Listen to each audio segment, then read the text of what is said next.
E cá estamos nós, mais uma semana, pela graça de Deus, nos encontrando neste programa Encontros ao Pôr do Sol. Eu desejo que o Senhor tenha abençoado a vossa vida, as vossas responsabilidades, os desafios que cada um de vós teve ao longo desta semana e que mais uma vez possamos estar juntos, reunidos em família, possivelmente depois do nosso encontro entre família ao pôr do sol e depois do pôr do sol estar connosco para este programa, para realmente, uma vez mais, darmos graças a Deus por vidas que ainda hoje falam em testemunho, em honra de Deus e para louvor do nome do Senhor. Seja bem-vindo, desde o mais velho até o mais pequenininho, para vós crianças também, daqui a pouquinho, uma história para vós também, não estão esquecidos, e desejamos muito que o Senhor nos abençoe e que possa ser um encontro prazeroso na presença uns dos outros, mas particularmente na presença de Deus.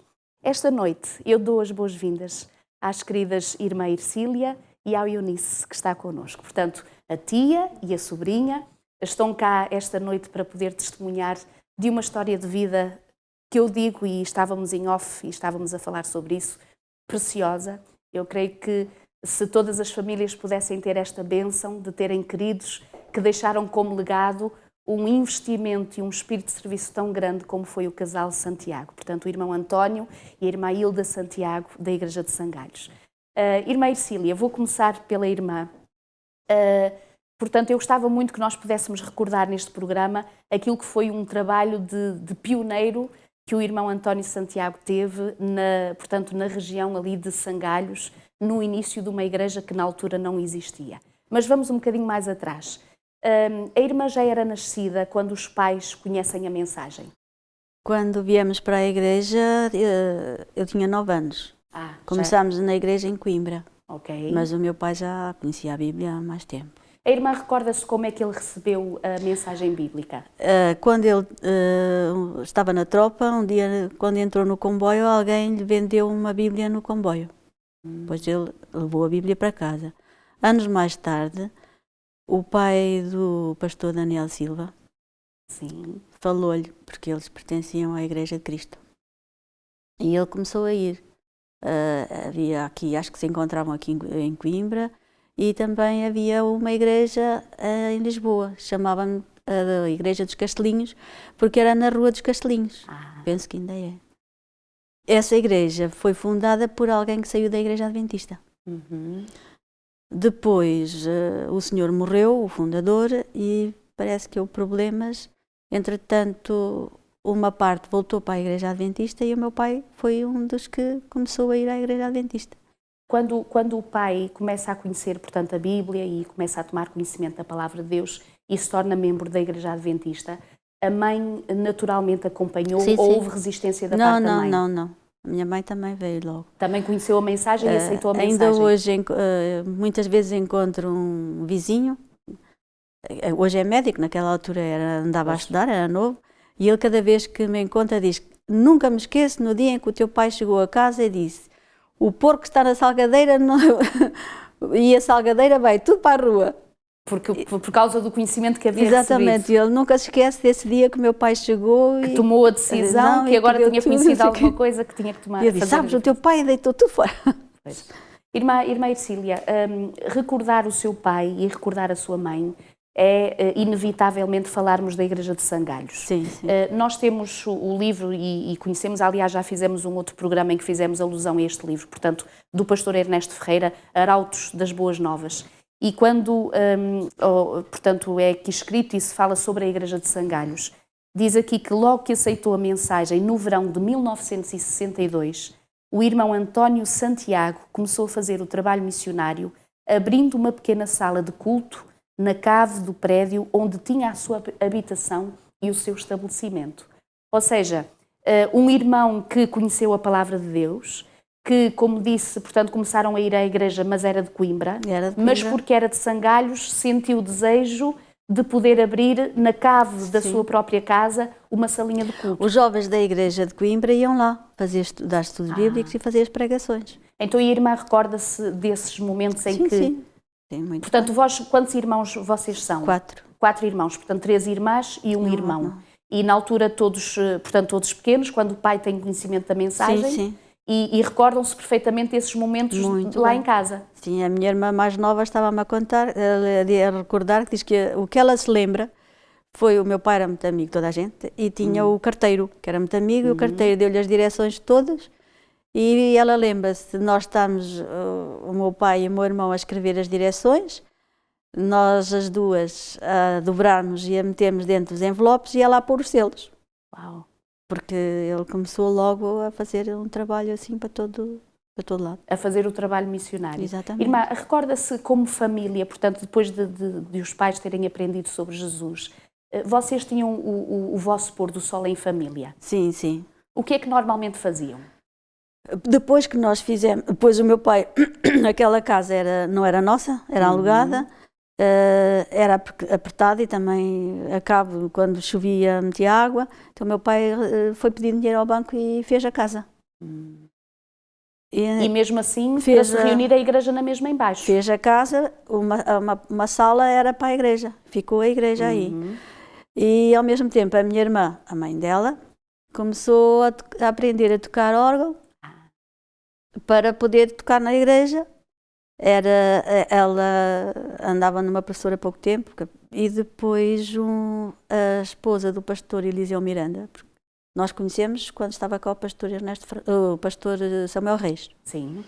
Depois o pastor Samuel Reis foi para a publicadora e quem veio foi o pastor Eliseu Miranda. Okay. Então a irmã Dulce Miranda, cada vez que iam à quarta-feira à reunião de oração ou ao sábado, lá era ao sábado à tarde porque faziam aqui em Coimbra de manhã, dava-lhe explicações para ela poder tocar. Então ela ensinou tocava. a Mana a tocar. Sim, e era aqueles órgãos de pedais que eram horrorosos.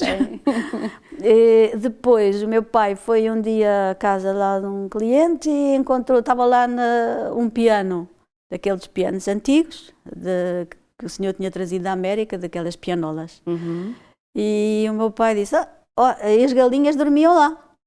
E o meu pai disse, você vende-me este piano, e acho que o homem até lhe deu o piano. Depois mandou arranjar, limpar, e então depois o pôr do sol.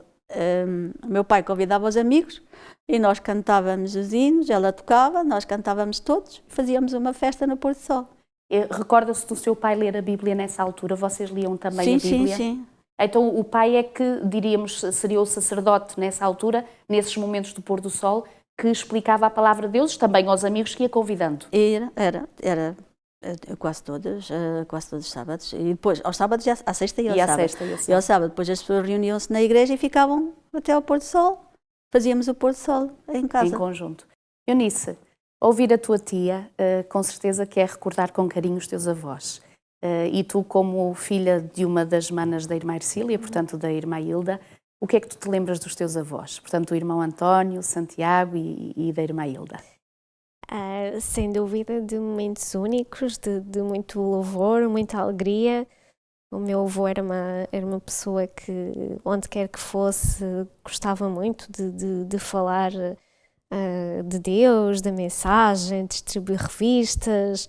Ele era um entusiasta, era uma pessoa que andava sempre no bolso dentro do casaco com o seu pequeno Novo Testamento, já muito escrito, já muito anotado e sublinhado. Tu recordas-te alguma vez de acompanhares o teu avô em alguma dessas saídas, algumas dessas missões? Portanto, tu desde muito novinha convivestes com eles, não é? Passavas muito tempo na casa dos teus avós. Sim. Tu recordas-te algum momento ou recordas-te vê-lo a sair e a falar lá em casa sobre essas coisas? O meu avô não precisava de momentos especiais, porque ele, se fosse com um vizinho, ou fosse com alguém que fosse lá à casa, ou fosse em algum momento especial, ele naturalmente e espontaneamente ele falava muito daquilo que lhe ia no coração e realmente ele estava sempre a falar com as pessoas acerca de Deus, acerca do amor de Deus. Era uma pessoa, pronto, nesse aspecto muito alegre e gostava muito de falar com os outros e carregava sempre o seu livrinho para mostrar os textos, embora ele já os soubesse de cor. Pois, mas para mostrar às pessoas que estava escrito. O seu carro sempre com as revistas para ele poder sempre distribuir, assim, sinais dos tempos, que ele gostava muito.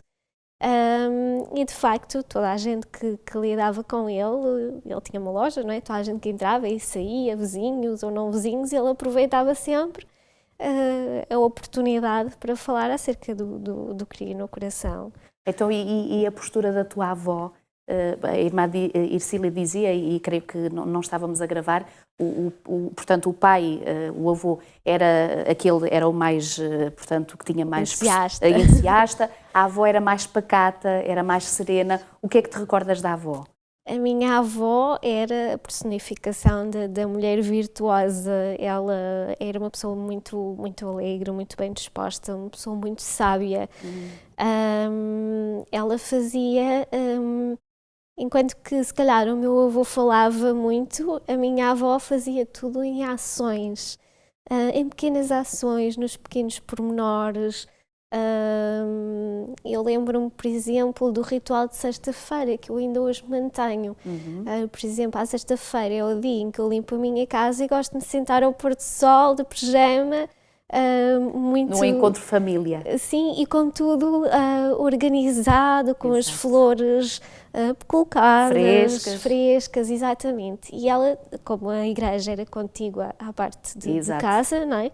Ela, à sexta-feira, da parte da manhã fazia as coisas dela, organizava almoço, a parte de casa, e da parte de tarde ela aproveitava e limpava a igreja, colocava as flores sempre, as mais frescas que ela tivesse, as mais bonitas que ela pudesse apanhar, que ela cultivava de propósito para poder ter na igreja. E ficava sempre tudo pronto, não é? Um toque feminino. Aquele sentido de, à sexta-feira, à hora do pôr do sol, estava tudo limpo, cheiroso, muito bonito, estava tudo apresentável e pronto, não é? Até porque o meu avô gostava de chamar, como a minha tia já referiu, as pessoas, os amigos lá à casa e fazer o pôr do sol e era agradável, não é? Portanto, de facto, ela deixou um bocadinho aquelas pequenas coisas, aquela paz dela, aquele carinho de ter tudo, das pequeninas coisas, dos pequenos pormenores, que ainda hoje, por exemplo, na minha casa, sou neta, não é? Já passou a geração de filha e de neta e continuo a promover e a recordar com muito carinho, sim, sem dúvida. Falavas de pijama, portanto o encontro das famílias estarem ali no pôr do sol. Não sei se estão de pijama, mas possivelmente os mais pequeninos já devem estar de pijama. Mas não seja por isso, chegou o vosso momento de ouvirdes a história bíblica e é a história que nós vamos contar agora para cada um de vós. Vamos ouvir.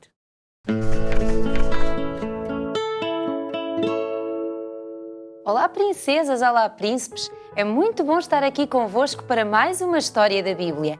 Esta história é cheia de aventura, tenho a certeza que vocês vão gostar. Hoje vou contar-vos a história de um profeta, o profeta Jonas. Vocês já ouviram falar de Jonas? Ele era um profeta de Deus, falava às pessoas aquilo que Deus lhes queria transmitir. Um dia, Deus falou com Jonas e disse-lhe: Jonas, vai até Ninive.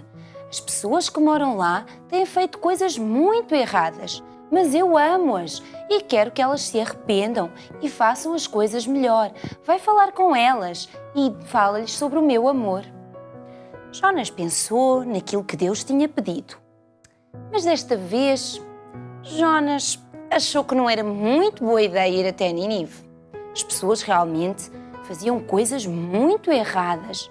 Ele achava que ninguém ia acreditar em Deus, nem no seu amor, e que o ainda iam tratar mal. Então, Jonas pensou o que é que eu hei de fazer? Ele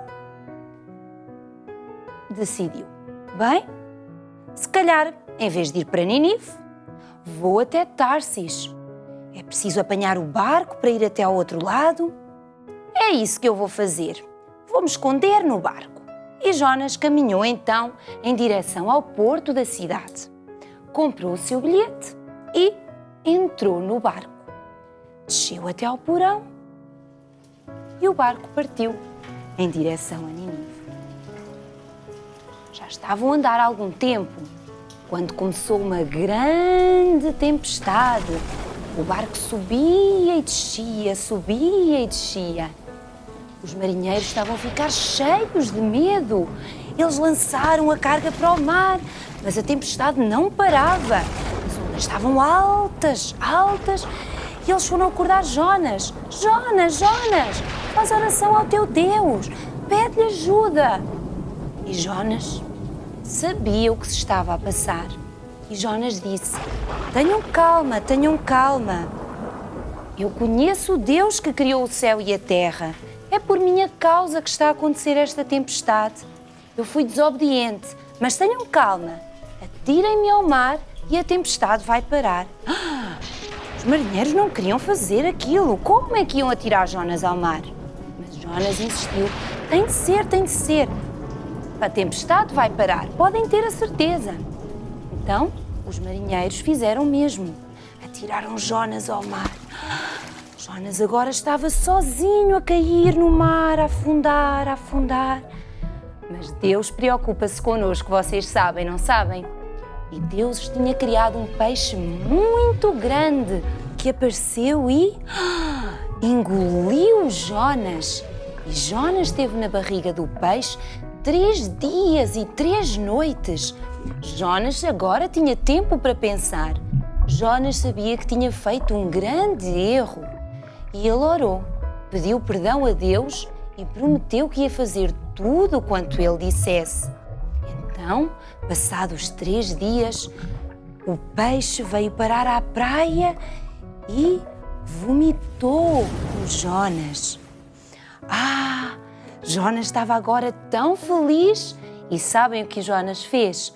Foi a correr direitinho para Nínive. Ele chegou lá e contou às pessoas que Deus as amava muito, que Deus tomava conta delas, que se preocupava com elas, que elas também o deviam amar e obedecer e assim alterar os seus comportamentos errados. Jonas agora estava muito feliz por ter obedecido a Jesus. E Deus também estava muito feliz com Jonas. É muito bom obedecer. Vocês não acham? Quando eu leio esta história, lembro-me sempre como Deus é tão bondoso conosco, como Deus se preocupou com os habitantes de Nínive, como se preocupou com Jonas, mesmo quando Jonas estava a tentar esconder de Deus. Vocês já fizeram disparates às escondidas? Às vezes fazemos, não é? Quando o papá ou a mamãe estão longe, quando a professora não está a ver. Mas lembrem-se, Jesus está sempre a ver-nos. Ele ama-nos muito e quer ajudar-nos a obedecer. Peçam ajuda a Jesus. Ele ama-vos, vai estar sempre convosco e vai dar-vos força para obedecer. Quando somos obedientes, somos muito mais felizes. Um grande beijinho e até à próxima história. Que bom! Nós tivemos mais uma oportunidade para poder ouvir mais esta história da Bíblia e espero que tenham gostado. Continuamos a nossa conversa, prazerosa conversa de recordar estes momentos tão bonitos e tão importantes na vida desta querida família. Irmã Ercília, há pouco estava a dizer-me que o pai tinha sempre o à vontade extraordinário de convidar naturalmente todas as pessoas para irem lá à casa. Antes disso, no entanto, falava-me de alguém que, embora não sendo adventista, há um ano atrás recordava com muito carinho alguns momentos que conviveu com os seus pais lá em casa, particularmente algumas reuniões especiais de sexta-feira. Quer-me recordar essa história, por favor? Ela, o ano passado, disse-me das coisas que eu gosto mais. Portanto, era uma senhora que tinha por hábito ir à vossa casa? nossa casa todos os verões, ela ia lá passar o verão. E então ela disse, das coisas que eu mais gosto daqui é a sexta-feira. O pôr do sol de sexta-feira é o momento mais agradável da casa. Recordava-se, possivelmente, como estavas a dizer, Eunice, dos momentos de louvor, a partilha da palavra de Deus, a paz, se calhar aquela diferença até do cheirinho, da diferença do dia, que marca realmente o fim de uma semana e o início, portanto, do dia de sábado. Nisso, se calhar agora ia-te perguntar, e acompanhando este raciocínio, porquê é que achas que hoje nós podemos ter perdido um bocadinho disto que era a bênção das famílias que antigamente realmente tínhamos parece que tínhamos este tempo e esta dedicação para verdadeiramente darmos as boas-vindas ao sábado. Havia ali um marco bastante diferente e hoje parece que as coisas dificilmente nós marcamos sem darmos por isso o sol já se pôs, sem darmos por isso, se calhar ainda estamos a fazer mais alguma coisa depois do tempo do pôr do sol. O que é que achas que tem mudado? Olha, eu acho que no fundo mudaram várias coisas, não é? Vários fatores. Eu lembro-me que em casa dos meus avós, durante a semana, as coisas proporcionavam-se de determinada maneira. O meu avô gostava, por exemplo, de jantar a ver o telejornal, gostava de ver as suas coisas, a seguir ia dormir a sua siesta, tinha todo um ritual. Pronto, e chegava a sexta-feira, à hora do pôr do sol, e tudo parava. Parava a televisão, parava tudo. Para além de começarem a chegar os amigos e os momentos de louvor e tudo o que era para ser feito já tinha sido feito até àquela hora, aquele momento começava a ser único. Por isso é que uma pessoa que ia à nossa casa, não é, passar os verões, que era uma pessoa até bastante católica e que não era adventista, achava as sextas-feiras tão diferentes, não é? Hoje em dia nós, para além do stress do dia-a-dia, chegamos à sexta-feira e ainda temos muitas coisas, muitas distrações. Temos uma internet, temos computadores, temos meios que servem para nos distrair. Ali também, se calhar também não temos a espontaneidade de convidar os nossos amigos para a nossa casa ou para ficar a cantar horas, porque para eles era um momento mesmo de prazer, era diversão, eram hinos da igreja, era uma coisa... Era um gozo era estar um gozo, juntos. não é? Hoje em dia, se calhar, não damos tanto valor, se calhar, a essas coisas, porque temos outras alternativas, temos outras ocupações, temos música na internet, já com os instrumentos e tão, pronto, com tanta coisa já. E se calhar também se foi perdendo ao longo do tempo aquele hábito de ter tudo pronto. Se calhar não faz diferença se limpamos a casa à segunda ou à terça, não é? A casa estar limpa é o que interessa, não é? E não aquela preparação especial para aquele dia tão específico, não é? A irmã Cília há pouco dizia que também o pai tinha a vontade de, à última da hora, poder escolher ou poder convidar as pessoas para irem lá à casa almoçar, fosse a que horas fosse e no dia que fosse. Como é que era a atitude da mãe? Porque para todas as donas de casa nós devemos dizer que não é assim, não parece ser assim muito fácil que à última da hora apareça assim muitas pessoas para virem comer inesperadamente. Como é que era a postura da mãe? Ela tinha sempre, pronto, sopa, havia sempre e fazia a comida rápida. Era muito rápida a fazer as coisas todas e para ela tudo bem. E ela recebia com carinho e com agrado esses momentos? Ultimamente, já quando meu pai faleceu, eram menos pessoas e ela dizia, só nós. Ela queria ter sempre, convidava também quando a vizinha lá ia, moça, janta comigo. Porque ela habituou-se a ter sempre muita gente e não gostava de estar sozinha. Ou seja, era um dom de hospitalidade que os pais exerciam com naturalidade e com a graça de Deus. Aliás, é um dos dons que o Senhor nos aconselha a ter também, mas também estou de acordo eu nisso, quando tu dizias, parece que hoje não temos esta naturalidade e esta vontade de podermos convidar para as nossas casas o vizinho, o amigo, aquele que nós encontramos, para poder lá passar na nossa casa e estar um bocadinho connosco. Se calhar, vou um bocadinho mais longe, às vezes nem nós encontramos na nossa casa tempo para estar uns com os outros. Exato. Não é? E se calhar o problema também vai a partir daí, que às vezes nem a própria família da casa se encontra nos momentos das refeições e portanto, naqueles encontros que deveriam de ser os encontros de família, portanto, semanalmente estarmos juntos. Não é? É verdade, porque o almoço e o jantar era sagrado. Estávamos todos à mesa. Pois. Não almoçávamos nem jantávamos sem o pai chegar. Pois. Ou seja, havia aquele desejo da família estar toda reunida. Era aí que o meu pai falava connosco, perguntava como é que estavam a escola, como é que não era, o que é que tinha acontecido. Ele atualizava-se e quando nós não sabíamos algumas coisas, ele explicava-nos. Era a hora do almoço e a hora de jantar. Diríamos que eram, enfim, aquilo que hoje ocupa ou substitui os diálogos da família e realmente, infelizmente, nós temos perdido muito por causa disso. Porque, como dizias, às vezes há o televisor que está ligado ou a internet está ligada e há alguém que está a enviar-nos informação e nós não partilhamos informação uns com os outros. E creio, irmã Ercília, que fez a referência de um detalhe muito importante, que hoje, infelizmente, vamos perdendo cada vez mais, que é estes encontros na refeição com as famílias. Porque é importante esses momentos, e deu o testemunho muito bonito, que o pai aproveitava para saber como é que estava a correr a escola, quais eram os vossos desafios, onde é que precisavam de ser ajudados, e no fundo era um pai presente e constante e que estava a acompanhar o crescimento dos seus próprios filhos. Irmã Ercília, depois de vós formardes família, cada um de vós, portanto, ter ido para os diferentes lares que vós formastes, a irmã poderia dizer qual das heranças mais particular que levou para a sua própria casa? Ou seja, qual foi o hábito, qual foi o ensinamento, o que é que se recorda que ainda hoje a marca profundamente na sua vida? Da experiência com os seus pais? Tudo. Desde o amor que o meu pai tinha por Deus, não é? Eu isso também tenho. Para mim, primeiro está Deus sobre todas as coisas. Mesmo na minha casa, é Deus. E depois é que vem o resto.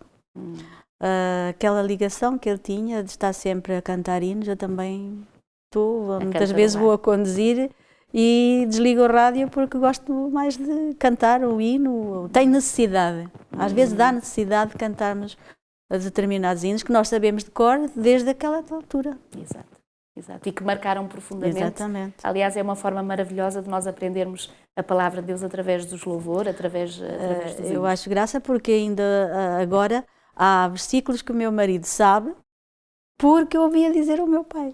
Ele dizia, o teu pai gostava muito de dizer isso, o teu pai dizia este versículo. E ele aprendeu muita coisa com o meu pai. Por falar em hinos de louvores, um dos hinos que eram, poderemos dizer, os hinos são todos bonitos, não é? Mas um dos preferidos do irmão António Santiago era o hino 330, Trabalhar e Orar. E eu creio que, sem dúvida, este hino define a postura e o dia-a-dia que era deste querido irmão e que, no fundo, deixou esta herança aos seus próprios filhos e aos netos e, portanto, a todos aqueles que foi a descendência da sua própria família. Então nós propomos para este momento que possamos cantar todos juntos este hino que traz este equilíbrio e esta sabedoria que de Deus vem entre o trabalhar na seara do Senhor, orando para que Deus nos inspire. Vamos então cantar todos juntos, neste momento de louvor, o hino 330.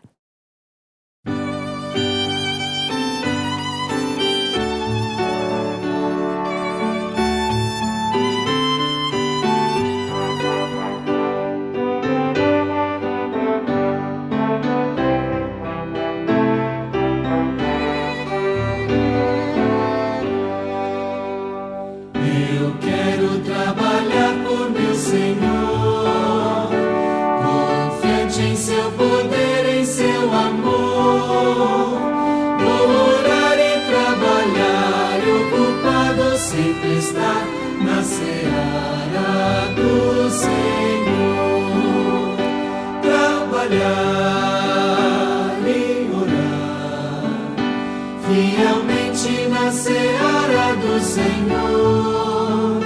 Meu anelo é orar e ocupado sempre está na seara do Senhor.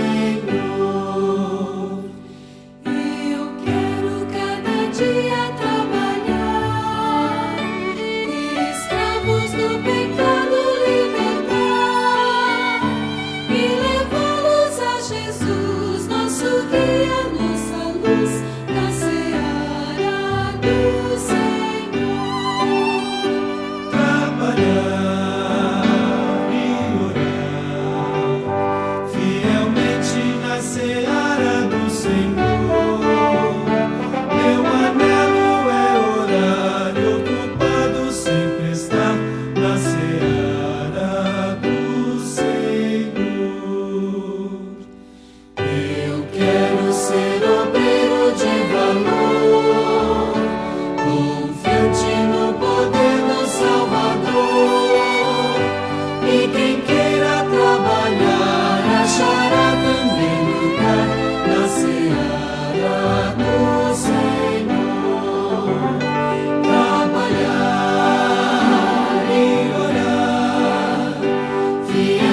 exatamente isso que o Senhor nos convida, a trabalhar, a orar no Espírito de Deus, a poder partilhar, a poder semear esta palavra maravilhosa que um dia nós tivemos conhecimento, a palavra de Deus, a todos aqueles que estão à nossa volta. E um bom exemplo disso, sem dúvida, tem sido a experiência deste querido irmão António Santiago, que estamos a recordar neste encontro.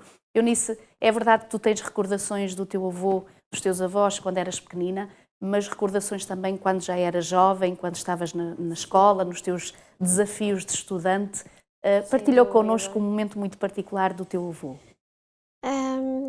É assim, a partir do momento em que os filhos saíram de casa, não é, e foram fazendo as suas vidas, ficaram os netos, não é? E o meu avô não deixou os netos ficarem de qualquer forma, não é? De certa forma, a preocupação que ele tinha com os filhos antes passou a ser, ele transportou para os netos, não é? O mesmo cuidado, o mesmo interesse, sim, o mesmo acompanhamento. Acompanhamento, saber como estávamos e cuidar sempre. E eu lembro-me quando andava na faculdade, quando tinha exames, ele perguntava muitas vezes e ele decorava as datas em que eu tinha exames e dizia: olha, Nina, eu vou orar por ti e vais ver que o exame vai correr bem. E quando eu chegava no fim de semana a seguir, ele dizia: Nina, eu orei por ti, portanto correu bem de certeza. E às vezes eu dizia: avô, não correu assim tão bem. Então, olha, o mal é teu, porque eu orei, eu fiz a minha parte, por isso só se tu não estudaste como deve ser. Porque eu orei e tenho a certeza que Deus te abençoou.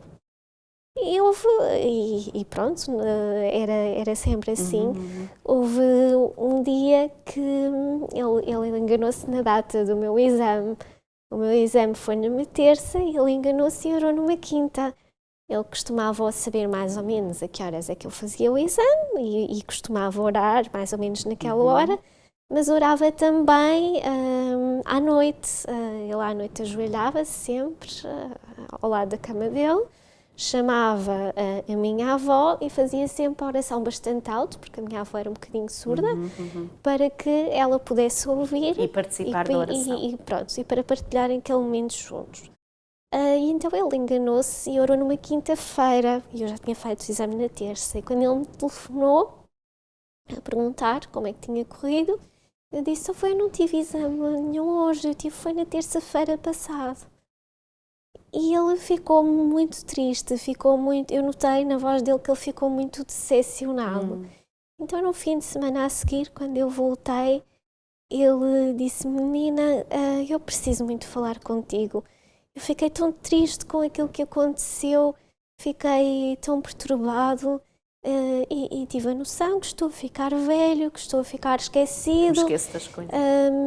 E quer dizer, é uma coisa que não pode ser, porque eu estou a orar por ti, pelos teus exames. Então, olha, vamos combinar uma coisa. A partir de hoje, eu vou passar a orar todos os dias, porque assim de certeza que eu não me vou esquecer. E de certeza que Deus te vai ajudar e te vai abençoar nos teus exames e naquilo que tu tens de fazer. E depois é só tu fazeres a tua parte. E pronto, são estas experiências, era gratificante. Ainda hoje, quando eu penso no meu avô, penso naquela pessoa que espontaneamente orava por mim. Era gratificante saber que tínhamos uma pessoa que eu sei que há mais pessoas ainda hoje, não é? Minha mãe, a minha tia também, sei que posso contar com ela, mas eu saber que ele estava a orar especificamente com aquela fé imensa que ele tinha, era muito bonito e era reconfortante, sem dúvida. Era muito Irmã Ercília, o nós podermos falar e recordar uma história de vida de igreja como foi a vossa, como família, com pais tão dedicados ao Senhor e à obra de Deus de forma tão espontânea, tão natural.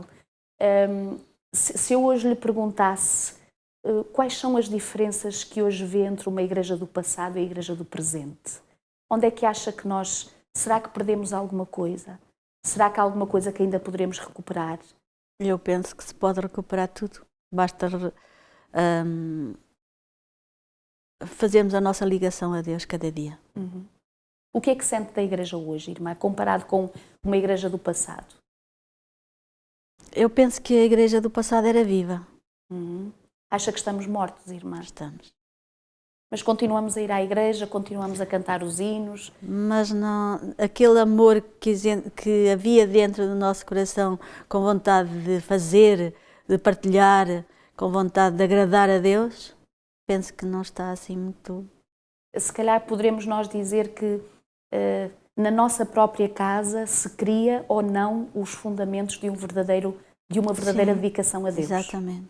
Porque eu creio que a herança que vocês tiveram de um pai e de uma mãe que realmente têm esse testemunho para dar e que estiveram como pioneiros de muitas famílias que hoje agradecem esse investimento, portanto essa entrega que os seus pais fizeram, se calhar é uma chamada de atenção se nós, na nossa própria casa, o tal louvor, a tal oração, o tal dizer, olha, estou a orar por ti, ou estou a interceder por ti, ou penso em ti, ou naturalmente ter nos nossos carros ou nas nossas bolsas os tais folhetos para nós distribuirmos, andarmos com o livrinho no bolso, se calhar isso terá que partir da nossa própria casa, irmã Ercília. É de cada um, porque aquilo que o meu pai fez não vai cobrir para nós. Portanto, cada um de nós tem que fazer a sua parte. Exatamente. Se podemos não ser como o meu pai, porque nem toda a gente é igual. E temos vocações diferentes. Exatamente, mas uma coisa toda a gente pode ter, é a sua ligação a Deus. Irmã, para terminarmos, se pudesse agradecer a Deus alguma coisa pela vida que foi a vida do seu pai, a vida da sua mãe, o que é que lhe traz mais saudade, agora que os dois adormeceram e que acreditamos em Jesus, que adormeceram em Cristo? O que é que vos traz mais saudade? Era a ligação deles a Deus. O facto do meu pai, à noite, orar a Deus, confiante mesmo que Deus iria mandar os seus anjos para cuidarem deles, para cuidarem de nós, eu acho que isso é maravilhoso. E que nunca se esquece. Não. E que fica para sempre. Eu faço o mesmo hoje.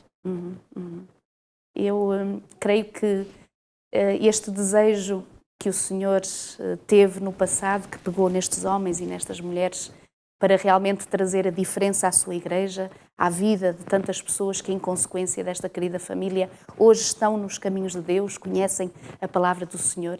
Esses mesmos anjos com poder que o irmão Santiago orava para que acompanhassem a vida dos seus filhos, dos seus queridos, de toda a sua família, acreditem que são, e é o mesmo poder que hoje nós temos diante de nós, para nos ajudar, para nos dar alento nos desafios que nós temos diários. E nós oramos ao Senhor para que realmente este programa também tenha servido para que renove o seu voto com o Senhor, renove esta confiança em Deus e peça a Jesus para realmente estar disponível para dizer, olha, eis-me aqui, envia-me, usa-me, porque eu acredito sinceramente que o Pai muitas vezes o fez e que era esse o seu estilo e a sua forma de ser e de estar na própria vida. Irmã Ercília, queria muito pedir-lhe que pudesse fazer uma oração por nós ao Senhor Jesus nesta hora, está bem? Nosso querido Deus, Pai, Criador dos céus e da terra, e nosso Criador também, quero agradecer em primeiro pelos pais que me concedeste. Amém. Quero agradecer também porque estás presente nas nossas vidas e estás pronto a estender a tua mão para nos acompanhar e guardar e proteger. Que tu possas ser com todos os teus filhos, para que eles possam sentir a necessidade de cada dia se encontrarem contigo. Abençoa todas as famílias, onde quer que elas se encontrem, neste Portugal. Tu as possas abençoar, possas dar-lhe aquelas bênçãos que nos deste a nós também, para que eles possam refletir essas bênçãos ao redor deles. Obrigada, Pai, mais uma vez, por tudo quanto fizeste por nós. Em nome de Cristo rogamos. Amém. Amém. Já sabe, encontrar-nos-emos, se Deus quiser, 2 a 15 dias para mais um programa Encontros ao Pôr do Sol. Ficamos por aqui. Desejamos a cada um de vós um sábado muito abençoado.